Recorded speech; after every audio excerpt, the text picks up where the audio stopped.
ఆసిఫాబాద్ జిల్లాలో నిర్మాణంలో ఉన్న నూతన సమీకృత కలెక్టరేట్ భవన సముదాయంలోని చివరి దశ సుందరీకరణ పనులను వేగవంతం చేయాలని జిల్లా కలెక్టర్ బోర్కడే హేమంత్ సహదేవరావు సంబంధిత అధికారులను ఆదేశించారు.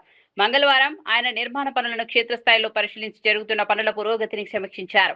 భవన సముదాయంలో చేపడుతున్న ల్యాండ్స్కేపింగ్, అంతర్గత రహదారుల అభివృద్ధి, పచ్చదనం పెంపు, విద్యుత్ దీపాల ఏర్పాటు, పార్కింగ్ సౌకర్యాలు, త్రాగునీటి వస్తువులు, పారిశుద్ధ్య చర్యలు, ఉద్యానవన అభివృద్ధి వంటి పనులను పరిశీలించి అవసరమైన సూచనలు చేశారు. ప్రజలకు అన్ని ప్రభుత్వ శాఖల సేవలు ఒకే చోట అందుబాటులో ఉండేలా నూతన కలెక్టర్ను ఆదర్శంగా తీర్చిదిద్దాలని అధికారులకు సూచించారు.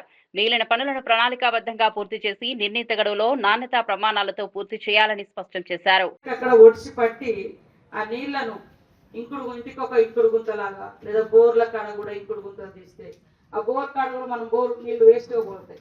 మళ్ళీ తర్వాత ఒక 2-3 నెలలకు చూస్తే కిందికి పోకుండా ఎక్కడికక్కడ ఇంకిపోయేటట్టు చేస్తే అది మళ్ళీ మనకు జలమట్టం పెరిగి భూగర్భ జలాల మట్టం పెరిగి మనకు మళ్ళీ ఉపయోగపడుతుంది. అందుకనే జలశ్రీ కార్యక్రమాన్ని మనము చేపట్టడం జరిగింది. ఒక 15 రోజుల ముందే స్టార్ట్ కావాలి. అయినా నేను లేకుండా అక్కడ ప్రోగ్రామ్ ఇచ్చి పోస్టర్స్ కానీ అవన్నీ రిలీజ్ చేసి అమెరికా ప్రోగ్రామ్ ఉంటే వెళ్ళి రావడం జరిగింది. సో ఇప్పుడు మనము